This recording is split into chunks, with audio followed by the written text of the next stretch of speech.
Hello, it is me, Matty, for LFC Transfer Room, and in today's video, we are going to be having a complete scouting report at our reported midfield target, Enzo Fernandez. So a lot of similarities with him to Jude Bellingham, not just the age, maybe the price tag, and the fact Liverpool need a midfielder. Do stay tuned, we're going to break it down, see if he'll fit in with Bellingham, without Bellingham, how much he'll cost, where the reports are coming from, and having a look at all of his stats as well. Do stay tuned.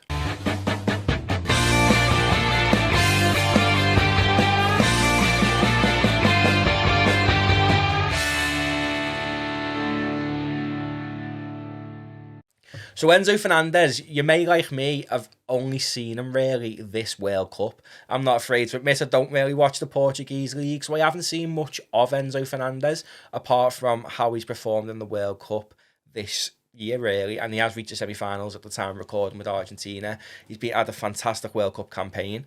So when I started having a little look at him, when the report came out, it came clear to me that he can play central midfield and he can play defensive midfield as well, which is what we were looking at with Tchouaméni, someone who can play both, and it looks as though Enzo Fernandez can do that as well. His stats this season for Benfica in all competitions, he's played 24 times, scored 3 goals and got 5 assists. So you wouldn't have him down really as a proper playmaker, but more of a midfield controller, which is probably something that Liverpool do need. He is only 21, and it broke earlier on this week from AS Dario's Manu Signs, who is quite reliable, that the club had actually reached a pre-agreement with Benfica to sign the midfielder. He has been very, very impressive for Argentina, let's get it straight, but apparently his release clause is around the €120 million mark. So all this talk of Bellingham signing for Liverpool and everyone and the dog saying that it's basically done, it looks like it probably is more or less done for next season. I can't see Bellingham coming in January, but I also couldn't see Fernandez leaving Benfica in January either. And if he's going to cost €120 million, Bellingham's going to cost 120 million, €130 million, probably like £115 million, isn't he? And they're both 21. My worry is this the backup to Jude Bellingham? Or is Bellingham a smokescreen and the club really want Enzo Fernandez? I mean, we're no strangers to the Portuguese market. And that's what I started thinking when I first seen Enzo Fernandez. And then I looked at his stats and I thought, I'll have either. If we get both of them and FSG want to go and spend 200 million, then first time ever, isn't it? But for me, I personally looked at his stats and was like, wow, we need to do a video on that. Like, they're impressive. They're unbelievable, in fact. And he is only 21 now. To be fair, this is going against players in his position, and he is playing in the Portuguese league, so he is dominating. It's not as strong as, say, the Bundesliga where Bellingham is. So, do you know what I mean? Like, the stats can be only a small reflection on him, but we've seen his performances in the World Cup, which he's shown on the world stage. So then delving deeper into it, this must be how he's performing all the time. I have watched a few highlights of Benfica since I've seen the reports, and he does look very impressive. He dominates that midfield. He can play defensive. He can play more attack, and he can play just as the holder midfielder as well, like just in the middle above Fab. So he's flexible, which is what we looked at in Tchouaméni, like I mentioned earlier. So I do think he fits the profile, and he's only 21, which is what FSG do like to buy. They like to buy people with the potential to be sold on if we ever did want to, like we did with Coutinho. But Enzo Fernandez against other players in his position, if we want to look at like assists, for example, which I do think Liverpool midfielders do lack at the minute, unless you're Thiago, but I don't think he gets many assists either. Per 90 averages 0.2 assists, so you're probably talking every 5 games he's registering an assist, which is still better than what we're getting now, probably. It's ranking him in the 91st percentile against other midfielders in that position in the world anyway, so he's high up. His XG, he's in the 99th percentile for a midfielder. That's insane. And he doesn't really take penalties, so we're just talking about like his goals and stuff through open play. Shots on target, he ranks in the 95th percentile, which I do think Liverpool are lacking. The only player really who can have a go from outside of the box, unless you're Thiago, is probably the Ox, and the Ox isn't good enough to be starting for us anymore. You don't see Henderson screaming from outside of the box, or Elliott or anything like that, so having that threat from outside the box as well, I do think Liverpool do lack, myself personally. But it's when it comes to his passing where he really shines.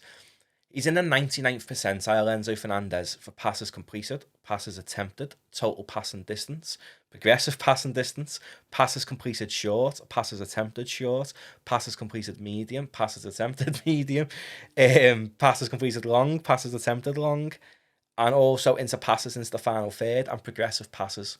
He's amongst the best players in the world in his position. He's only 21, let's not forget, for all of them stats. And then for the others, where he's ranking like 94th percentile, his pass completion percentage for long passes. Per 90, he averages 80% of his passes are completed long passes. His pass completion for medium length passes are 91.1%. And for short passes, it's 90.8%. So we're talking about a lad who can ping the ball. His pass types are always a vary as well. I mean, he's in the 99th percentile for live ball passes, through balls, and switches. He averages 93.31 per 90 of a live ball pass, which is very, very impressive. And he's also ranking in the 99th percentile for passes completed per 90 against any other midfielder in his position. He's averaging 84.34 passes per 90 completed within a game. So he's very, very good with the football, and having someone, we've got that, and that our midfielders don't really lose the ball, but someone who can really pick out a pass from anywhere on the pitch is Thiago. But Thiago should only really be a luxury midfielder for us. When we bought him, everyone knew he was injury prone. We never expected Thiago to ever be playing 60 games a season if you go the distance in all the competitions. But people think we should, because we've been relying on Thiago to do that because our midfield's so weak. So bringing someone like this in who can pick a pass up from anywhere on the pitch, he literally ranks 90 plus percentile for all of his passing stats, bar his short completed passes where he's only in the 79th percentile. But then he's still averaging 90% of his passes attempted with short passes are completed 90% per game. But against other midfielders, he's only in the 79th percentile. And the only other one, if he crosses into penalty area, he's ranking in the 80th percentile. And he only does 0.2 of these per 90. So very rare, maybe once every 5 games. But he's not a winger. He's a central midfielder. So you wouldn't expect him to be on the wing crossing balls in, really. I mean, I know you do see it from Thiago, and that's a stat that maybe Klopp and his coaching team would improve on, because we do improve players once they come to us. But from what he's been up to the past year, he's ranking against the best midfielders in the world for passing a football. And that's going up against players like Thiago, where it's comparing them. So to be ranking that high, it just shows you how good he really is. And many people have probably heard of Enzo Fernandez before the World Cup. Myself, I hadn't, like I said earlier. And there'll be a lot of people who hadn't heard of him before this World Cup. And he's really announced himself to the world this past winter in his World Cup. And his defensive stats are really, really good. He's in a 94th percentile for tackle and dribblers against other players in his position, and he averages 52.7% success rate on that per 90. So it's not amazing, but if you were playing him more holding, that would go up. If you're playing him more central, that probably wouldn't go up, because it's your holding midfielder and your defence who are stopping that last line of play rather than your advanced playmakers. So because he can do both, I think because he does play both positions, you're not really seeing his defensive stats as good as they really can be. But when he does play in that holding midfield role, he's fantastic from what little I have saw. His possession as well, he's in a 99th percentile for touches of the ball per 90, 107.19 he averages per game of touching the ball, which is fantastic. And his touches vary from the defensive third, the midfield third, the attacking third, the attacking penalty area, or through like live ball passes. And he is the central of all what happens for Benfica, really, because he is receiving 86, on average, 86 passes per 90, which is putting him again in the 99th percentile. So everything goes through Enzo at Benfica, and I think we've seen that with his performances in the World Cup as well. When he's on the pitch, people do look for him. He does make things happen, and he's very, very exciting. So I do think he'd be a fantastic match for Liverpool, really. He's had a really, really good campaign with Benfica this year. If you're looking at all of his stats, if I just get them up now, across his whole career, he has played 111 times, only scored 17 times, and had 17 assists as well, which isn't fantastic numbers.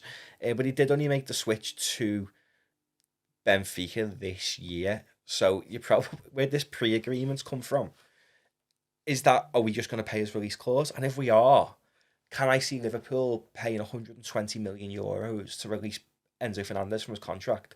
Who, granted, since he has arrived at Benfica, he's been really, really good in the league. He's had 3 assists and 1 goal in the Champions League. He's had 2 assists and 2 goals. Like, he's been very, very good since his arrival at Benfica, and he was also very, very good at River Plate as well. Um, but to have a pre-agreement with him, it's just a bit mad for me because I can't see Benfica selling someone they've literally brought in this year. They probably used the Darwin Núñez money towards him, to be honest.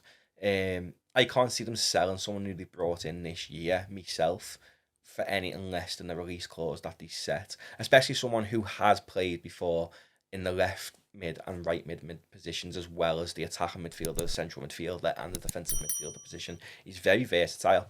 So I think if you're pre-agreement, you're probably talking about getting him away from his release clause. And that's my only worry, because then it weighs up. Are Liverpool genuinely going to go and buy Enzo Fernandez and Jude Bellingham, two 21-year-old midfielders? It's going to cost them about 220, 230 million for the two of them. But then your midfield sorted for the next 10 years. Or are they just going to cheap out and buy one? Because the money's there. The FFP is there because we're never above what we make, ever really, as a club. So we could go and buy the two of them. If we go and buy the two of them, it'll be insane. And I do think that we probably would have a period of adjusting, and I feel like too much pressure might be on them. So you may still see the midfield we're seeing now at the start of next season as Enzo and Jude bed themselves in. You might see one of them starting, but probably not together if they both came. But I just can't see it, to be honest. Real Madrid want him, so I do think it'll be if Bellingham chooses Madrid, Liverpool go and get Enzo. If Bellingham chooses Liverpool, Madrid go and get Enzo. I think that's probably how it'll end up. But like I said, Dario AS's Manu Sainz was adamant in his interview. He said it was to his understanding he had a pre-agreement with Liverpool. So he's very reliable. If he's got a pre-agreement with Liverpool, then and we're getting Bellingham as well by the looks of it, then we could be in for a very exciting summer. I can't see Enzo coming in January either. Like, I can't see Jude because he only arrived at Benfica this year. So why would they sell him after 6 months? At least give him a season. But if we get the two of them, based on his World Cup performances and what little highlights I have seen, then it's exciting. We've got our midfield source for 10 years with Bellingham and Enzo. We just then probably need a more long-term replacement for Fab, or unless you're going to play Enzo as the holding and have Elliott as your midfield to complete the trio. And then you've got 3 midfielders who are all under 21 and under. So you've got your midfield source for 10 years. It's makes sense. Has Liverpool got sense? We'll see. But he looks very, very good. I probably wouldn't pay 120 mil for him after one season in Europe. If you can get him for like 80 million, 90 million, then yeah, because that's what the market is these days. And he's been very impressive. So he's going to have the World Cup tax as well in January or next summer. So let's hope he ends up as a very good World Cup star if he does come, and not like alleged Juve, who was very good in the World Cup and awful when they arrived. But yeah, let's see if we get him. I've been Matty for LFC Transfer Room. Thanks for watching.